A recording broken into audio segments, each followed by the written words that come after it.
Hello and welcome to Scrapping on the Fly. My name is Kristen and I am here with day 24 of Follow a Sketch February. And this is a hop started by Sandy, which is State Goddess here on YouTube, and Scrapping Reflections on Facebook. And our sketch is a 2-pager, and I am going to use that to document Thanksgiving. I do believe this will finish Thanksgiving 2024 for me. So I've got pictures of the family, the table spread, and of course, my cute little grandson in his little first Thanksgiving hat. I'm going to use, and the turkey. I'm going to use 49 Markets, Plum Grove, from Artopias, and the purples, the browns, the peachy orange colors. I had just the right kind of titles and things to go with this. So I have my papers, I have my embellishments, I have my stack of pictures and this 2-page sketch. So let's see how this goes. So normally I have the sketch up in the top left corner. It is in the bottom right because it seems to be the least obstructive place to put it while I'm doing a 2-pager. So this is a super simple laid out sketch. You could make this as simple as you wanted. You could be as detailed as you wanted. And I know all sketches are really like that. But this gives you lots to leave for the imagination, but also little hints as to where you can make big clusters and things like that. I do lean a little towards the simplistic side, mostly because I am just trying to get 2024 done. Also, because I have quite a bit of paper left in this collection and not as much of my embellishments. So I wanted to use some wordy bits mostly and get some of these pretty papers used because I have a really hard time using some of these really pretty patterned icon papers that have like the butterflies and the big floral arrangements and things like that. So I used 2 of the same papers side by side, but you're going to get like a big top part of that left corner, upper corner is going to be covered, and then the whole strip on the right side is going to be covered. I don't follow the sketch exactly because it looks like 3/4 of the left page are covered, and I with that like that where it's gray shaded, and I don't do that.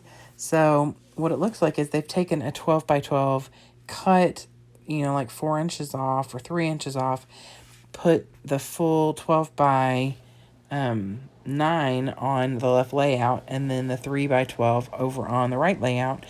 But I took these right here. This is the back of one of the packaging pages. I'm going to use one full 3 by 3 square strip down the right side, and then 4 of these on the left top corner. So mine doesn't come all the way down, partially because I didn't notice until it was too late.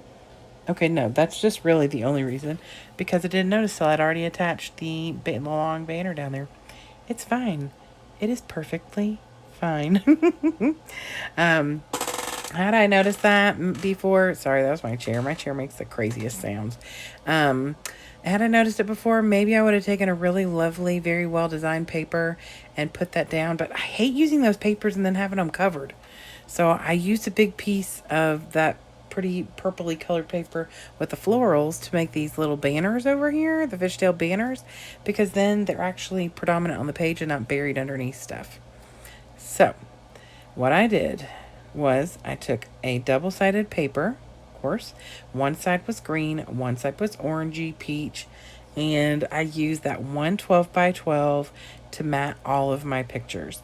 That way I wasn't having to stay with one color, but I wasn't using and cutting into more than one paper, other than what I've already cut into.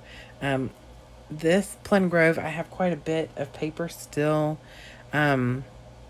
just because I don't have a hard time cutting into the pretty papers.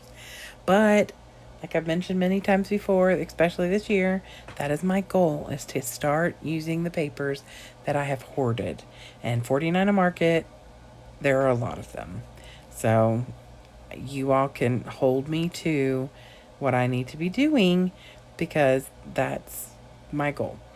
So I want to put some embellishing or something over here behind or next to this picture of AJ in his cute little Thanksgiving hat. So I've got him matted. I'm just going to use this pencil to kind of line out where the picture's going to go so that I don't waste a bunch of the rub-ons. And so I just draw 2 lines, and then I actually put this between both pages. Like I line them up really good, and then I just scrub this rub on there. And I really love the way it looks. Now I end up putting the picture a little further down than I originally planned because there's a pretty little butterfly at the very top, and the way I had it laid out, it was gonna be covered. Well, I don't want that. So I moved the picture down a smidge, but I do put these 2 little butterflies at the bottom as well. And then use my circle cutter to cut these 3-inch circles out of the last 2 little squares that were left. And see, originally my plan was to put it there, but then that butterfly gets covered. So I moved it down to where the butterfly is kind of peeking out above the picture. I have scrapbooked a picture similar to this, but he was smiling. It's a little more up close, and his hand is like under his chin. This one, he's got like a big hold on his jowls, and I just want to eat the little cheekers.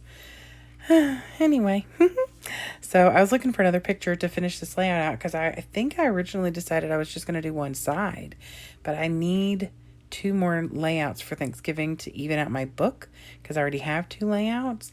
And so I decided I would extend it and find another picture to put over on this right layout. And of course, I blew it up in a 5x7, but trimmed it down because it was more squared off. And so I made it as big as I could without making it look wonky. So anyway, then I put all my little titles on here. I put this give thanks down here as the title, and I put the little perfect up on the other one. I used this little grateful tag, and then family and harvest. I thought those were very fitting.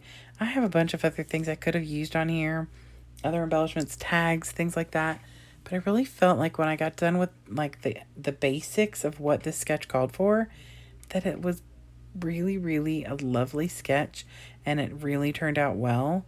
And other than maybe putting one more purple heart somewhere on this layout, one of the sides, probably, I don't know. I may put one more on that left side because I have the purple heart up there by that perfect on the green circle, and then the little purple heart right there by the give thanks.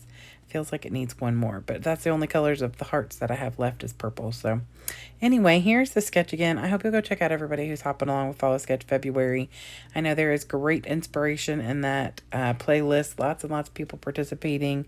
You can hop along anytime you want, or go check it out on Scrapping Reflections Facebook page. All that information is linked below in my description box, as well as the playlist. So I hope you'll go and check that out. I would love it if you'd give me a thumbs up if you like my video and or my layout. Oh my God, that crazy picture of me and the mashed potatoes. Also, I would love it if you'd subscribe if you haven't already, and I appreciate you all who have. I also appreciate all of you all for hanging out with me today, and I hope you'll come back and see me again. I've been here every day this month and plan on finishing out the month strong, so I hope you will join me, and I would love it if you would have a lovely day. And I guess I shall see you all later.